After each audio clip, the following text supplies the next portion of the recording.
When he pulled me over, he walked up, opened my door because my window don't work, right? Okay. And then I said, so what I did wrong? Yeah. He said, well, for one, your headlights are off under this weather. I'm like, okay. There's multiple people headlights off, first of all, and then there's no rain. It doesn't matter. You're still required to have headlights on. Can you pull that law up? Huh? Can you pull that law up? Yeah, when you step out of the car, I will. Can you call your supervisor? Huh? Can you call your supervisor? All right, go for it. Exit the vehicle now. Exit the vehicle. Show me your hands. Here.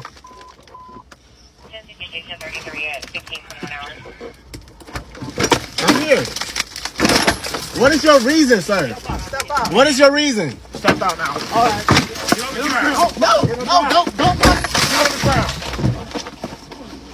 Stop fighting. Put your hands behind your back. Put your hands behind your back. Hands behind your back.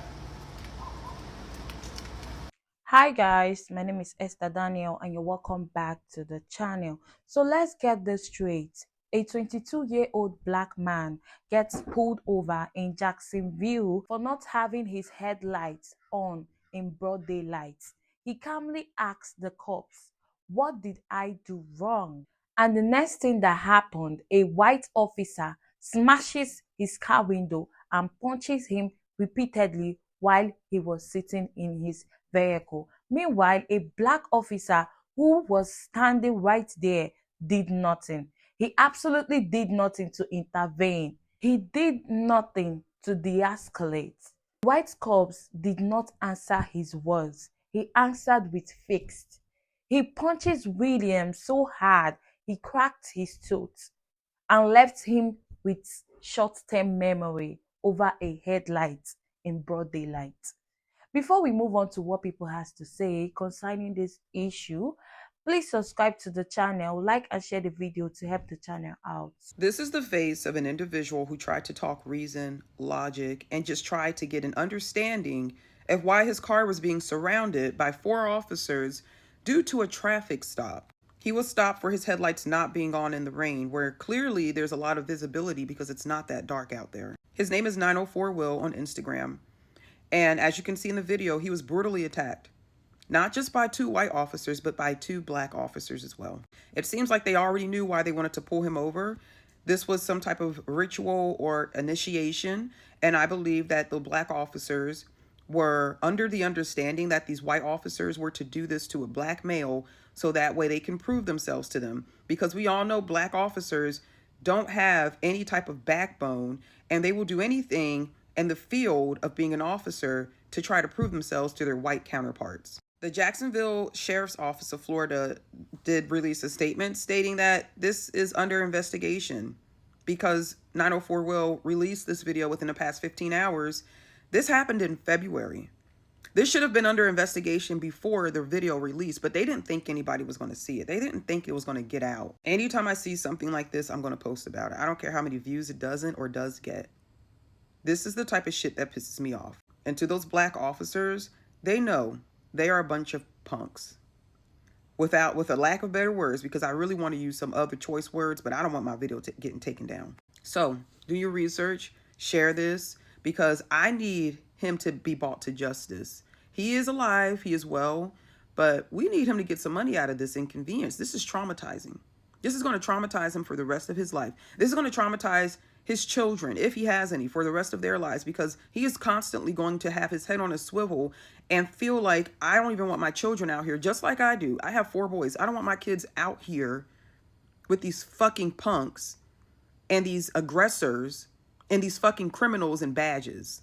William Mcneil is the black man who was punched through his car window, literally crashed, boom, punched, had it broken, and then once it was broken, that the man punched him. The officer punched him and told him to get out of the car.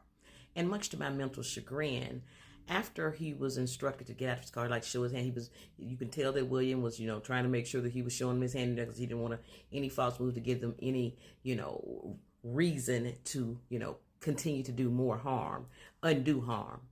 He was then dragged out of his car. And this is what got me. So when they were telling him to get down, because obviously, you know, and because he's still questioning, you know, the validity of them stopping, you know, about them saying he didn't have his lights on. And the black officer, big buff dude, proceeds, like, I see him like really forcing him. He was really the one that, and I'm like, ain't no fucking way. But then I was like, yeah, you know, it seemed rightly proper. What the fuck is it about you black officers that when I know y'all got to see that black people, I mean, it could be anybody, but especially when your own are being mistreated, that there is not something in you that gets angry for them being treated that way, instead of taking your anger or your desire to not feel in, because I guess they feel like their white counterparts are gonna judge it for it, like, you wouldn't have done that if you know, if they weren't black. Like, them motherfuckers finna apologize if they had done it for their white counterparts. I'm so sick and tired of black people, especially when they're in these type of situations and have the ability to affect change for the positive, to do what's right, and you still opt not to for whatever reason. And I know that a large part of that has to be rooted in the way that you want to be seen by them, instead of yourself and how you're being seen by your own people. It was sickening to watch. And I'm glad, even though this happened in February, the 2-minute video was just released on the 20th. If you haven't watched, I mean, like I say, you can see him throwing his hands. You know, when they told him after they, you know, burst his window, he threw his hands up, you know, to make it seem that now they're trying to make it seem, say that he had a knife or something that he was reaching for. I think that that's, of course, just something that a narrative that they created to make him seem like he was doing something. Because if they did feel like they were going to plan it. I didn't see any type of emotions on that video. You can't see his hands or anything completely until he pulls his hand. But like I said, I'm pretty certain that common sense would dictate that he wouldn't be trying to do that with surrounded by cops, especially when it was already clear that he was fearful. Because even after he punched him, he was non-reactive. It was like you can immediately saw him disassociate. I mean, like, and I know that he had to, because he knew that it meant if he reacted, it could have cost him his life. And that's sad. Did y'all see that black man that got pulled over by the police because his lights was off? And he simply just asked for their supervisor because they was being super aggressive towards him, and they busted his window open.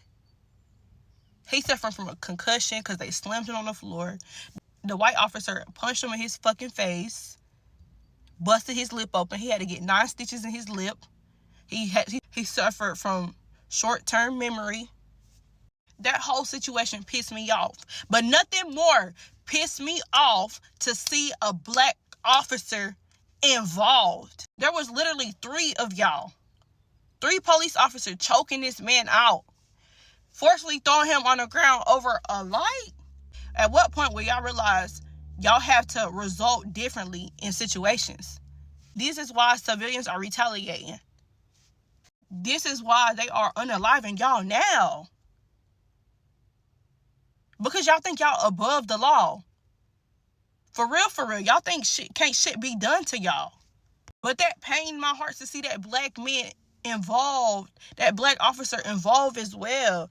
That's your brother sitting in that chair right there. That's your brother in that car seat right there. Now, what if the roles will switch? What if that happened to you? That's somebody's son. This shit getting too out of hand. It's too crazy. Y'all were completely wrong for acting like that towards that man. You know, by now, we have all witnessed the heinous crimes, the multiple felony counts that was committed by those officers in Jacksonville, Florida, guys. Apparently, this situation happened back in February or January, but it was still this year. How come there was no public press about this? How come there was no public meetings about this? How come there was no breaking news about the way that this young man was treated? Broken window, punched through the window, stumped out by these police officers. How come they not charged with a felony? How come they not charged with multiple counts of felony against human life, man? The first thing that happens when one of these police officers, something tragically happens to one of these police officers, they want to put them on every news station around the world. They want to catch the suspects. They want to bring them to justice. They want to give them the lethal injection. You know, they want to already convict him before they even found guilty of doing the crime. But yet, when a police officer commits a crime against one of us, they do absolutely nothing. We win a few $1,000,000, but that money would never change anything. It would never change the fear of every time a police officer gets behind you and pull you over, man.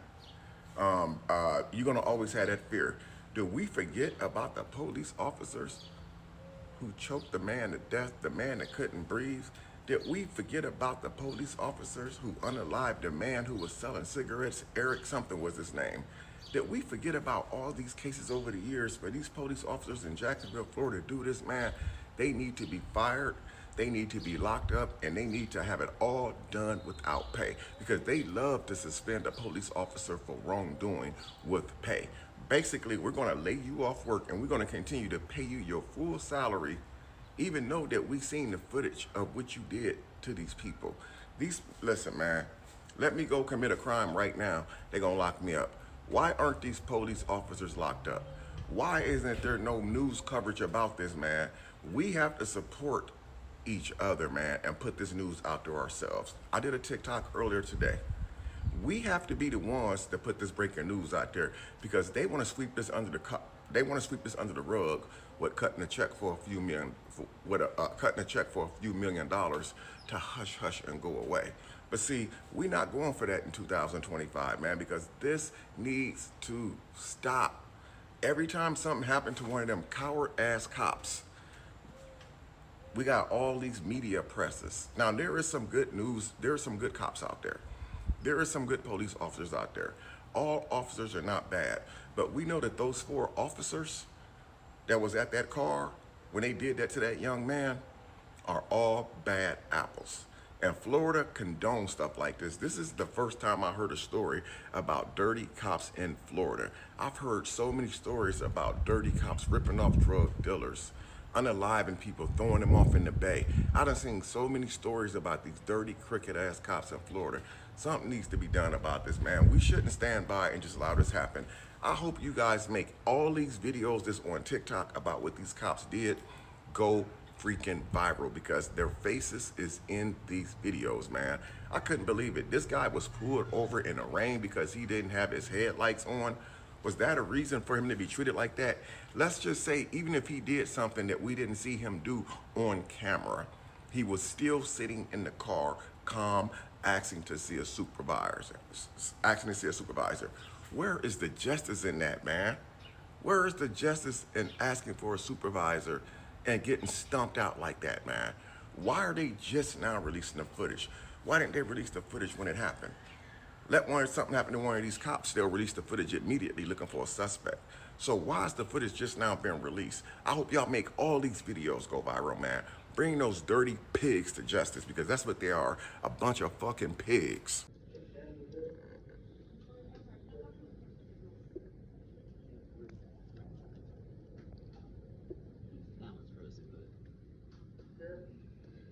So, good evening. Of course, I'm Sheriff T.K. Waters. This is Director Ed Cayenne from our Director of Homeland Security and Investigations. Our integrity unit also falls underneath him. That's why he's joining me up here this evening. Today, the Jacksonville Sheriff's Office is releasing information regarding the circumstances of William Anthony Mcneil Jr.'s arrest on February 19th of 2025. Yesterday, while I was in church, JSO became aware that cell phone camera footage purportedly of this arrest was circulating on social media. At my direction, the agency immediately began both a criminal and administrative review of the officer's actions. These administrative reviews are ongoing, but the State Attorney's Office has determined that none of the involved officers violated criminal law. Even though the administrative review has yet to be completed, we are releasing the body-worn camera footage today because Officer Bowers has consented to its release and waived his officer's Bill of Rights pertaining to the discrete piece of evidence. Because the administrative review is pending, the Officer's Bill of Rights prevents me from releasing any additional information beyond these videos, as it's confidential under Florida Statute 112.532. As JSO's leader, I have vowed to be open and transparent with the public that we serve.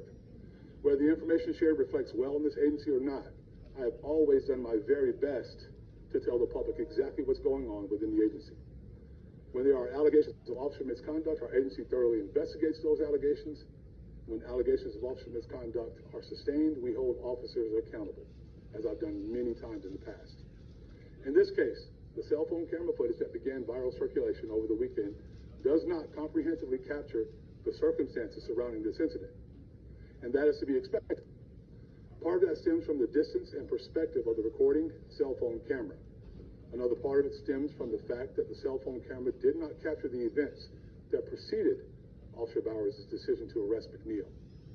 Moreover, cameras can only capture what can be seen and heard.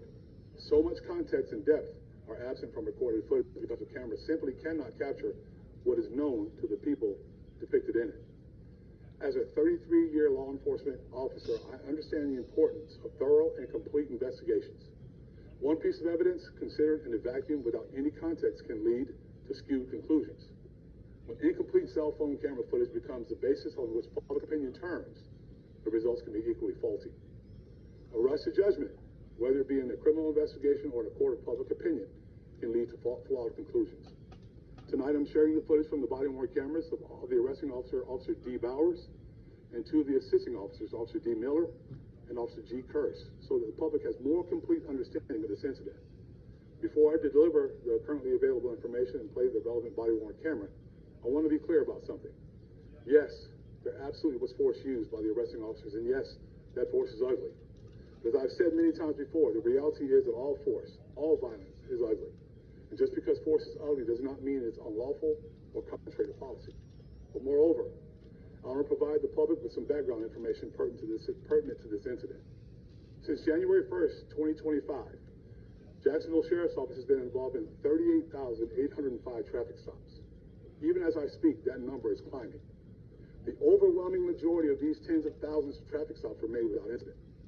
After this traffic stop on February 19, 2025, Mcneil was arrested for resisting a police officer without violence, driving on a suspended driver's license, and possession of less than 20 grams of marijuana.